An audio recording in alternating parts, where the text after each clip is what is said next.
Good afternoon, everyone. Today, I wanted to talk about why are your customers your customers?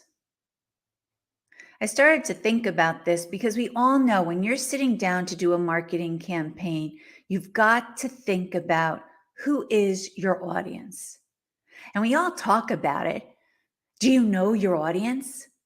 You hear it, everyone writes about it, blogs, it's social posts. Do you know your audience?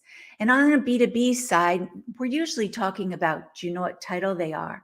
Do you know what industry they're in? Is there a sales revenue that's important? Is there a geographical selection that's important for you? You have to know your audience because if you don't know your audience, how can you possibly write a marketing message that will be of importance to them, that would resonate with them? But nowadays, you've got to go a little bit deeper. Really, you got to go a lot deeper nowadays, especially on the B2B side. Because B2B, we used to be very stoic and we used to talk about ourselves as brands and putting it out there saying, we're the best. Or for World Innovators, we could say, we've been around for 42 years. But you know what? They don't care. All they hear is blah, blah, blah, blah, blah. Now you have to be writing and talking about them, their challenges, their goals. What's top of mind for them? And so this is where, yes, you've got to know them. You've got to know those demographics of their title and their industry, but you have to understand them.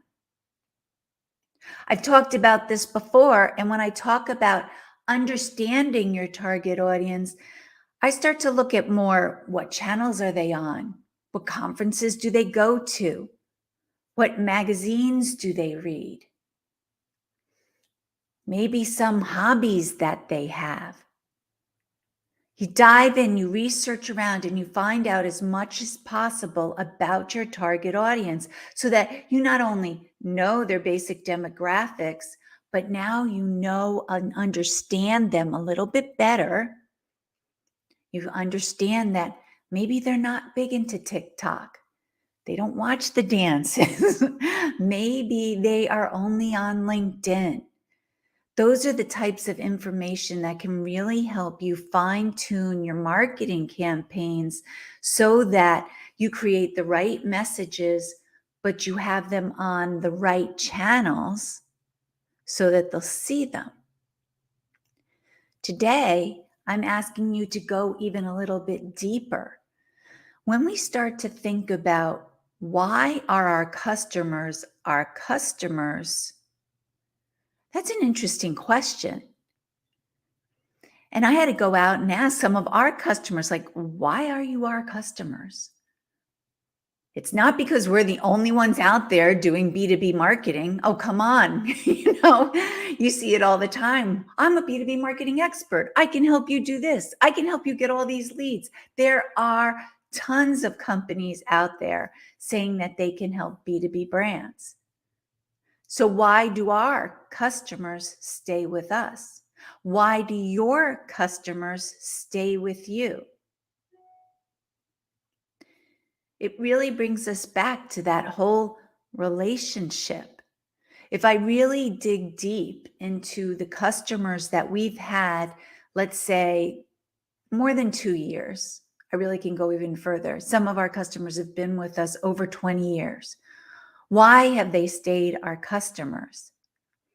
It wasn't because we were just doing B2B marketing, because like I said, there's lots of companies out there that do B2B marketing, but it was more because we took the time to build relationships with them, to understand them, what they were doing in their role, what they needed to accomplish. If they had to do a quick email blast and flip it like within 24 hours, we were there. If they had to go and cancel a bunch of orders, we were there. You've got to dig deep in figuring out why people are your customers. Is there a commonality amongst all your customers that you really could start to put into that mix of when you're researching new prospects? It just so happens that a lot of people who are our customers are also big into health and fitness. So we have that in common. Always talking about exercise, weightlifting, downhill skiing, going for a hike, whatever it might be. But that commonality just breaks up that workday and makes it more enjoyable. And because after you build that relationship, there definitely is trust. They know when they come to us that they're going to get good quality. And we're going to recommend lists and sources and marketing channels that we've seen work in house, not what vendors tell us work, but what we've seen in house. And that's important because we're independent. We are not backed by any publisher or conference company or platform. We recommend what is best for our clients, not just the one that can maybe pad our pockets because they're really owned by us. Not recommending just doing marketing channels with this one publisher because they're under the same umbrella as us. We're independent, we stand alone, and we can recommend anyone we want. It's when I was digging in and I looked at our customers and I asked some of them, why do you work with us? That I even came up with that. Like I knew we built relationships with these clients, but what was that one thing? What's that one thing that always keeps them back, coming back? And I know I sound like a broken record. It's trust. It's trust because they know we're not going to gouge the prices. We're not going to give, say, oh, for you, it's going to be $5,000 a month. No. We give them the price that we're quoted and they know we pass it on. We get a discount. We pass it on to the client. We get extra records. We pass it on to the client. I'm doing a search for someone right now. It was a really small list that I was able to put together. We give that information to them. Find out the details we found out. Because then they can take it and put it into their marketing and have their marketing be a success. Here at World Innovators, I think right now our motto is inspire success. We want to inspire B2B brands to be as successful as possible. But because the marketplace is so confusing right now with a plethora of technology options, I think we've talked about it. There's over 9,000, almost close to 10,000 different marketing technology options out there.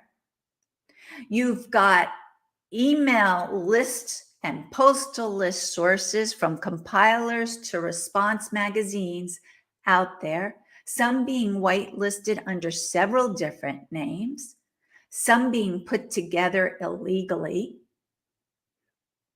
And then there's people out there saying, oh, you've got to be on Instagram or you've got to be on TikTok. Here we go again with TikTok, No, you don't have to be on all those platforms. What you have to do is you've got to sit back and you've got to think about you as a brand, what makes you unique. Make sure you get that out into the marketplace. Your unique voice, your unique way of doing business. And then look at those customers you have. Why are they your customers? Is it because they're all relatives? Who knows? Is it all because you gave them this great Christmas present? I don't know what it is. You've got to dig deep into finding that information. But when you do that, when you go and you first know your audience, title and industry, all the basic demographics, then you start to understand them. Where are they? What type of messages do they resonate with? What are their pain points? What are their challenges? What are their goals? Anything you can find out about them. and then see if they align with the customers that you have right now. Like I said, our underlying thing was relationships. Prospects come into us, they are treated as if they are $1 million client. We really, as a family owned company for 42 years, we take on our clients and treat them as if they're family, the same way you would with a family member. You're there to help them out. You're there to inspire them to be the best they can be, to be successful.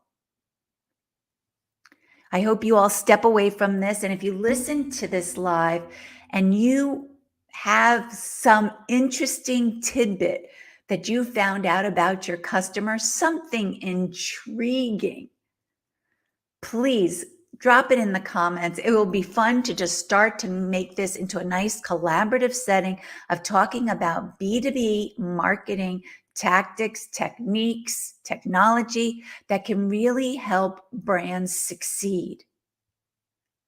Connect with me on LinkedIn and follow us at the World Innovators channel on YouTube. In the meantime, till next week, have a good day. Bye, everyone.